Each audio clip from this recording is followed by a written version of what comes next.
Olá, queridos alunos do primeiro período Direito, tudo bem com vocês?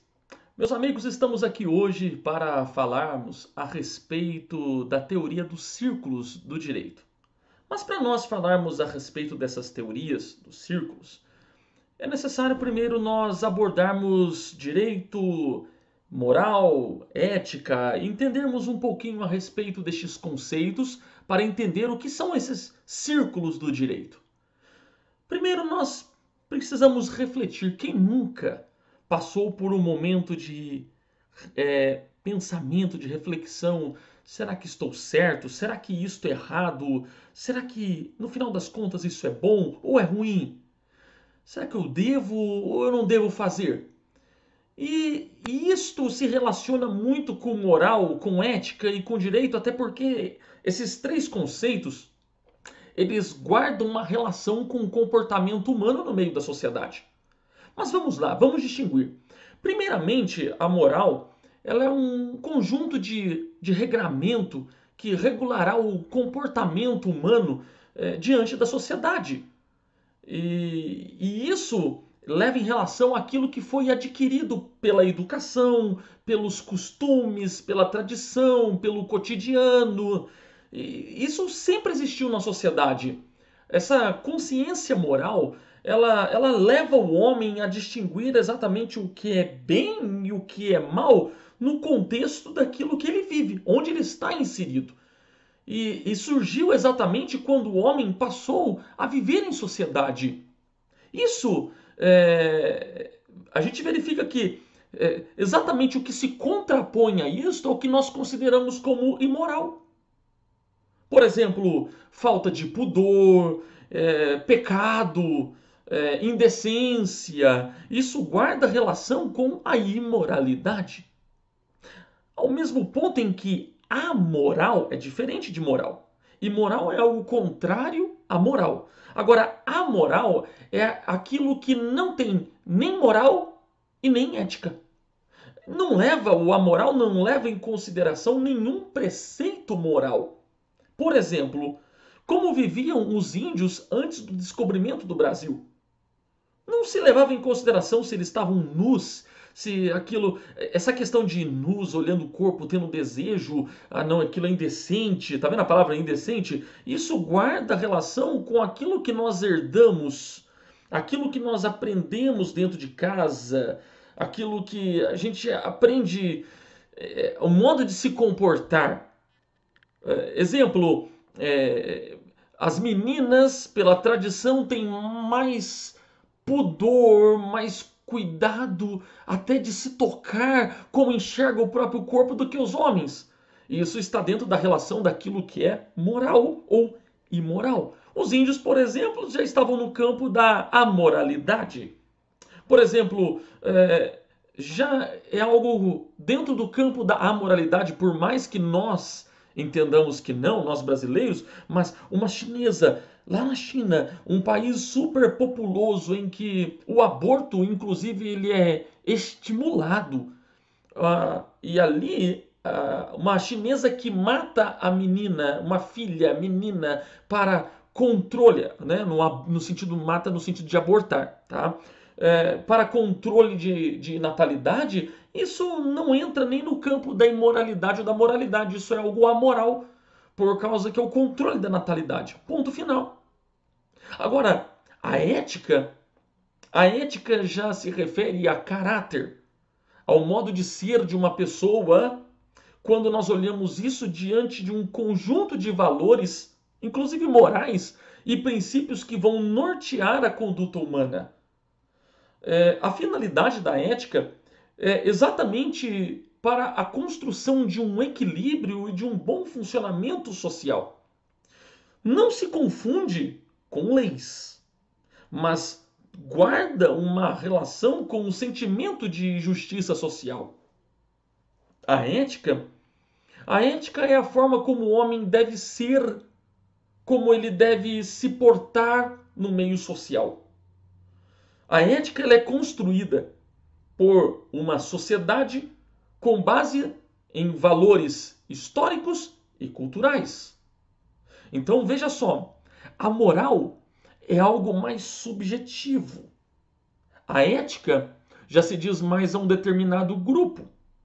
Exemplo da ética: o sacrifício de animais para pesquisa científica é permitido em certos países, em outros não. Porque em alguns países isso é considerado ético, em outros não. Assim como a discussão sobre clonagem. A clonagem em alguns lugares, vamos falar clonagem de animais, não vou nem chegar em clonagem humana. Clonagem de animais em alguns lugares, isso é considerado ético, em outros locais, não. Então veja que ética já se refere a grupo. Já a moral, a algo pessoal. Tanto que daí estamos falando de ética, nós temos o antiético. Antiética é uma conduta que não segue a ética da sociedade em que aquela pessoa está inserida. A conduta antiética, ela costuma também, já que a ética leva a um padrão daquela sociedade, a conduta antiética costuma ser ilegal, seja por infringir uma norma prescrita, ou porque infringe um regulamento, ou infringe um estatuto. Então, a ilegalidade que eu falo é no sentido de haver uma sanção. Por exemplo, ética cristã.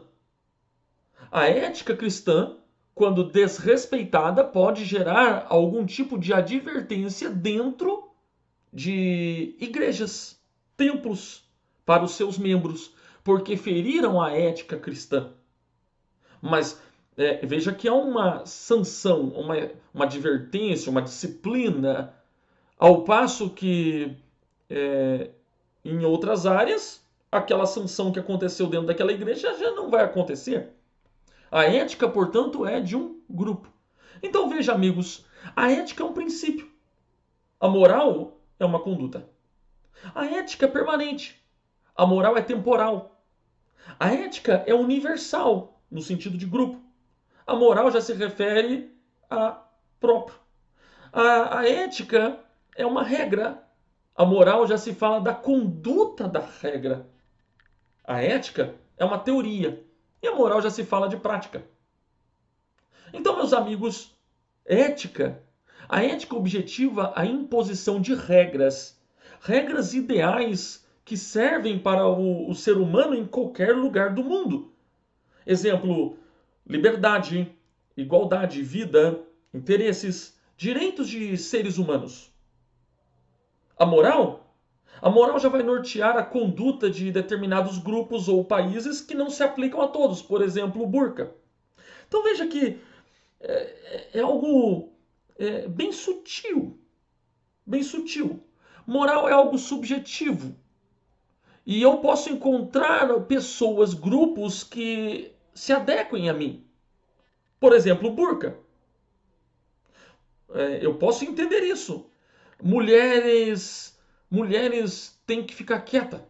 O que manda é o homem.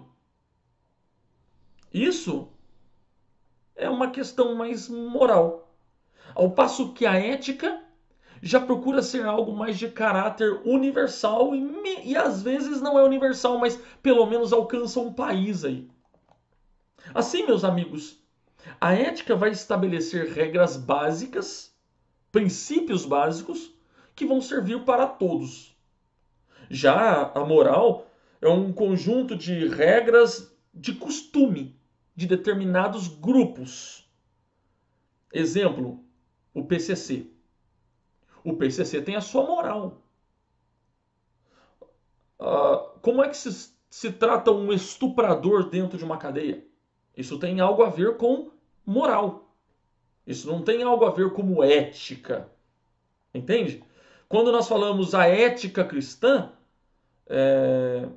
alguns poderiam dizer, mas então já que não é tanto universal assim, por que não é moral cristã? É porque os princípios da ética cristã guardam relação com valores universais, como vida e assim por diante, integridade.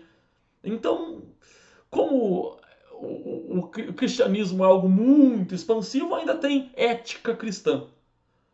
Mas a ética mesmo ela vai além. Ela procura discutir, então, valores universais. Tá? E o direito? Onde que entra o direito aí? O direito ele entra exatamente como um conjunto de normas que vai impor uma pena, vai impor uma sanção quando determinados princípios não forem obedecidos, não forem respeitados.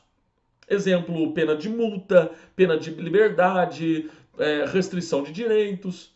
E aí, meus amigos, agora nós vamos tratar o direito com a moral. O direito com a moral.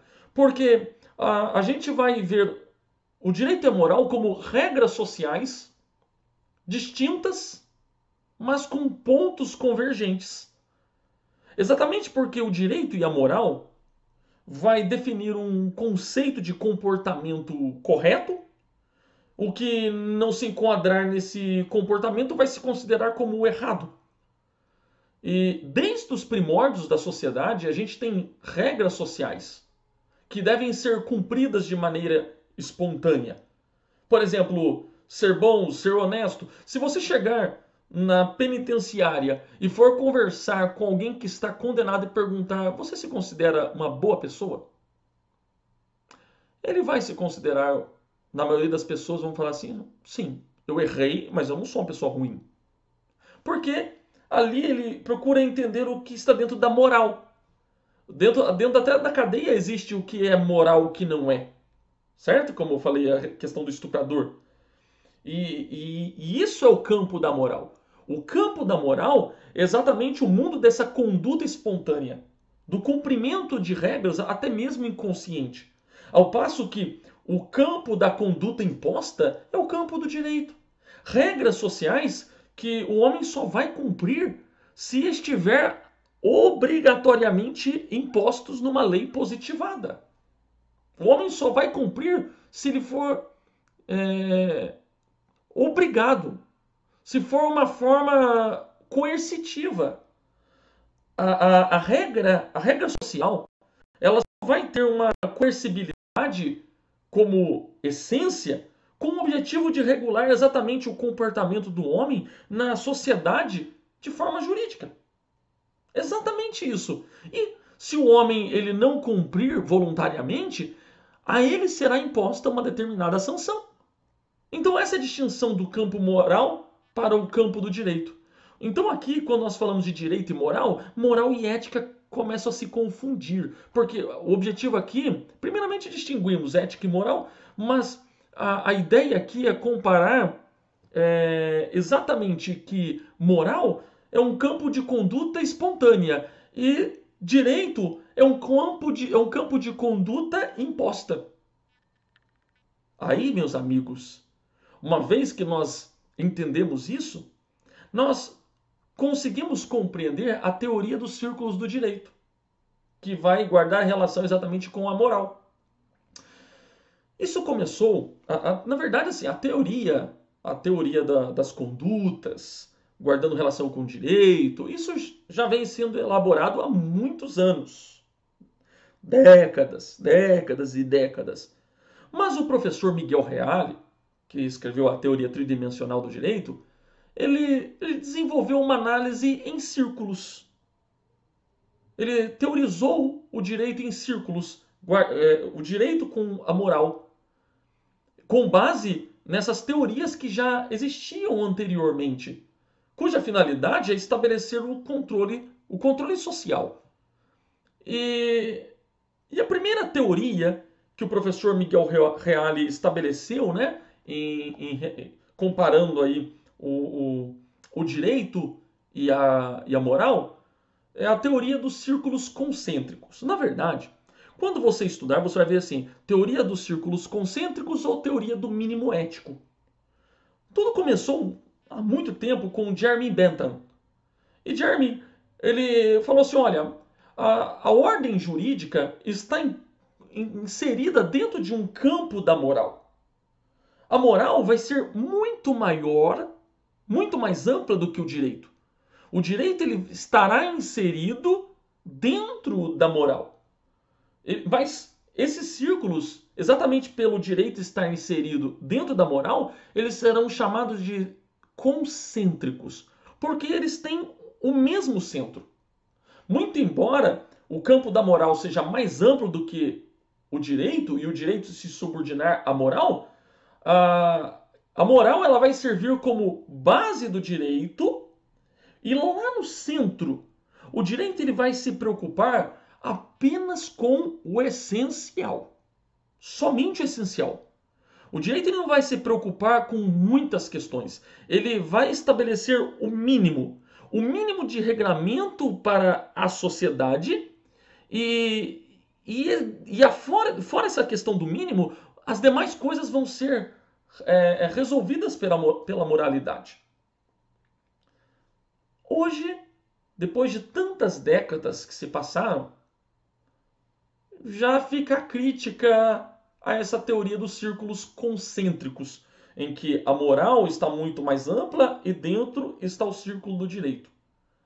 Fica uma crítica porque hoje a moral ela já não é o bastante para regular tantas relações como nós temos hoje. E aí é necessário o direito para exatamente definir os limites e até onde as pessoas podem atuar.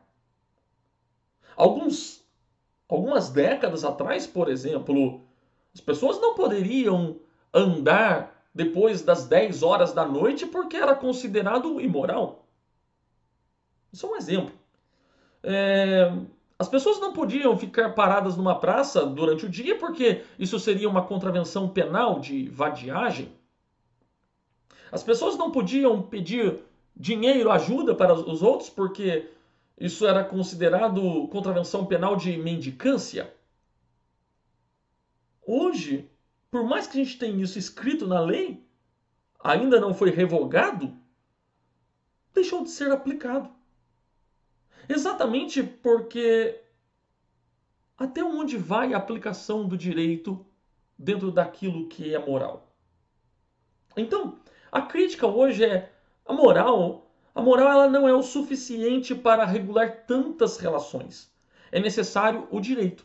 E é por isso que acontece alguma coisinha, algo que choca a sociedade, acontece algum fato, lá está um deputado elaborando um projeto de lei para tentar regulamentar aquilo. Então, essa é a teoria dos círculos concêntricos.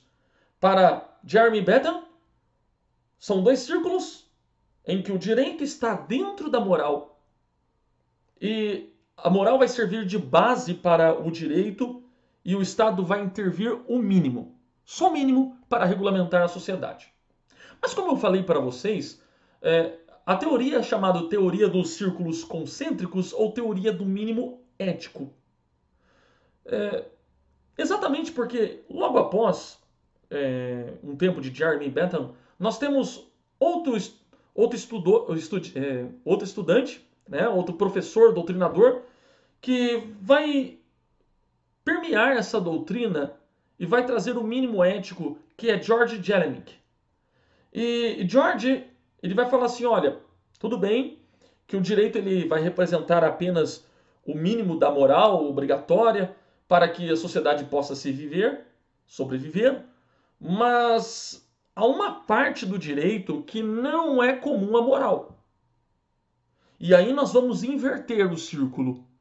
Há determinadas situações em que não é o direito dentro da moral, mas vai ser o contrário.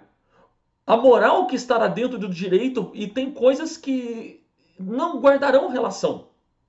Então, em determinadas situações, o direito estará além da moral. Aqui, meus amigos, tudo isso está dentro da mesma teoria. Tá? Não são dois círculos, duas teorias distintas, mas é uma observação dentro da teoria dos círculos concêntricos. Tá? Então a teoria dos círculos concêntricos tem o mesmo nome, é denominada de teoria do mínimo ético. Mas esse George Jellinek, ele vai falar assim, que, por exemplo, um filho que tem condição, aqui eu estou dando um exemplo para vocês, um filho que ele tem uma condição financeira bem estável, boa, e seus pais passam dificuldades. Seus pais pedem ajuda, mas o filho decide não, cada um com a sua vida e assim por diante. Então os pais entram com uma ação na justiça pleiteando alimentos. E o filho é condenado e a ele é imposta a obrigação de pagar, prestar pensão alimentícia. Veja, meus amigos, que o direito nesse caso foi além da moral. Porque dentro da sua moralidade, ele não achava, não devo ajudar meus pais, mas o direito impôs. Agora, é diferente de um filho, por exemplo, que vê a situação dos pais, que não tem condição, e ele toma a decisão de prestar pensão alimentícia. Se os pais fossem recorrer à lei, os pais conseguiriam a condenação. Mas foi algo espontâneo. Aí sim, meus amigos, o direito estaria dentro da moral. Entende? Então, é uma hipótese apenas que eu estou passando para vocês de acordo com o raciocínio de George Jelinek, que às vezes o direito ele pode ir além da moral dentro da análise aí da teoria dos círculos concêntricos ou do mínimo ético. Tá. Vamos agora para a próxima teoria, que é a teoria, são 3 teorias, que é a teoria dos círculos secantes. Essa é a melhor teoria que se adapta à nossa realidade de acordo com as próprias falas do professor Miguel Reale. Nós vamos ter, de um lado, um círculo, que é o círculo do direito, do outro lado, da moral, e eles vão se encontrar. Uma parte da moral estará dentro do direito e uma parte do direito estará dentro da moral. Então são 2 círculos que se alinharão. Não estarão sobrepostos, mas guardarão relação. Isso é uma doutrina estabelecida lá atrás por Claude de Pasquier. E ele fala assim, olha, o direito e a moral, eles coexistem e não se separam. Há um campo de competência comum, onde há regras com uma qualidade jurídica e que tem caráter moral. Toda norma jurídica tem conteúdo moral. Mas nem todo conteúdo moral tem conteúdo jurídico. Entenderam? Repito. Anota aí. Toda norma jurídica tem conteúdo moral. Mas nem todo conteúdo moral tem conteúdo jurídico. Então, meus amigos, nem sempre a moral vai concordar com o direito. É isso que nós estamos falando. Nem sempre a moral vai concordar com o direito. E aí eu dou um exemplo para vocês. Falando ainda sobre pensão alimentícia. A lei estabelece que se o genitor, por exemplo, ou a mãe, não tiverem condições de prestar a pensão alimentícia, então os avós, tendo condição, poderão ser condenados. E se eles não adimplirem essa prestação de alimentos, eles poderão ser forçados com a pena de prisão de liberdade. Eles terão a sua liberdade cerceada. É uma modalidade de prisão civil. Falta de pagamento de pensão alimentícia. E aí isso, para algumas pessoas, os avós sendo condenados, imagina, não foi os avós que fizeram o filho, os avós sendo condenados à cadeia, ficando presos por não pagar pensão alimentícia, isso não é moral. Mas isso está na lei. Então veja que nem sempre a moral vai concordar com o direito. Mas há uma relação. E aí, meus amigos, eu dou um exemplo para vocês. Lembro dessa relação. Prazo processual. O que é que prazo processual? Você tem 15 dias para se manifestar. O que isso tem a ver com moralidade? Nada. Então, nessa hora, o direito não tem relação com moralidade. E vou dar um exemplo para vocês de moralidade, mas que não guarda relação com o direito. Um filho que não é grato aos pais. A mera ingratidão. Não fala, não dá respeito, não conversa com os pais, não liga, não fala, ô pai, tudo bem, benção, não liga para os pais, fica muito tempo sem visitá-los. Isso é algo considerado imoral, mas o que é que tem relação com o direito? nada. Agora, um filho que mata o pai para receber a sua herança. Isso é imoral e isto fere o direito. Tanto que esse filho que mata o pai para receber uma herança não receberá a herança, além de ser condenado pelo homicídio. Um homicídio qualificado. Então veja que, às vezes, o direito não terá relação com a moral, e nem a moral relação com o direito, mas às vezes eles se encontrarão. Por isso que a teoria dos círculos secantes, que se encontram, é a melhor teoria. Então, aqui, meus amigos, além do que é moral, nós vamos ter, já tinha falado, o imoral e o amoral. Lembra? Começamos a aula falando disso. E o amoral, ele, mais uma vez, lembro vocês, não tem esse discernimento do que é moral do que é imoral.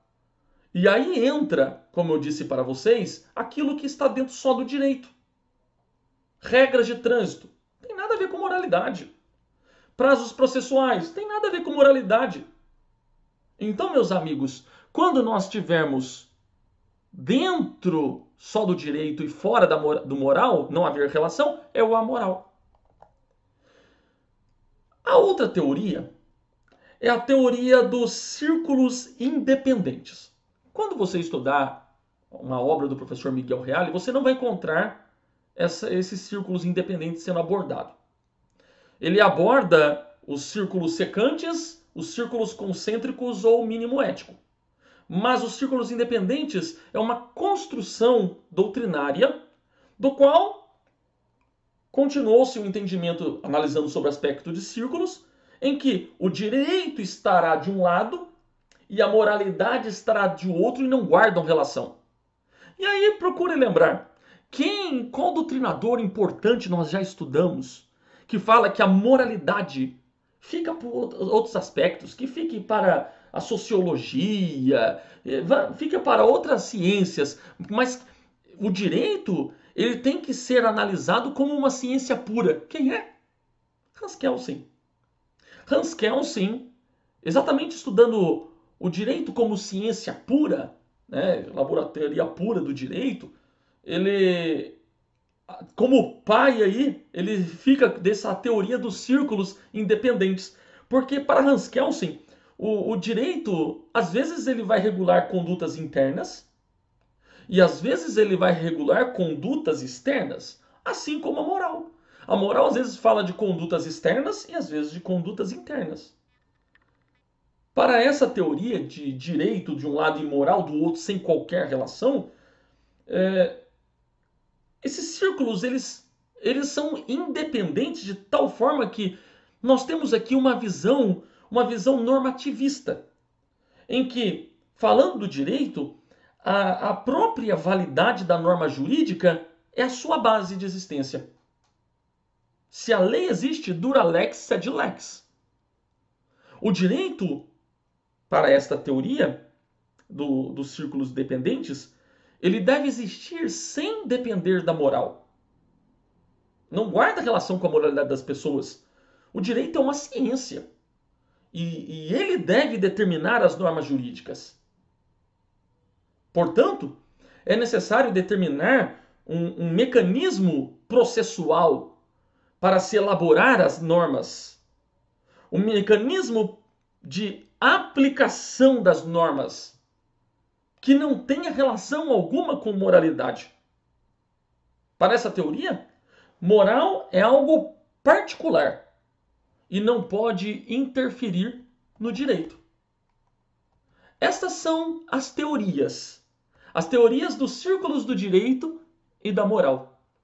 Espero que vocês tenham gostado dessa análise sobre direito, moral, e aí estudamos um pouquinho moral e ética, mas quando fomos comparar com dentro dos círculos, só falamos de direito e moral. Não se fala de ética e analisado no sentido totalitário da palavra. Meus amigos, um forte abraço para vocês, parabéns pela persistência. Estamos aqui, conte conosco, que Deus abençoe e até o próximo estudo. Um abraço, tchau, tchau.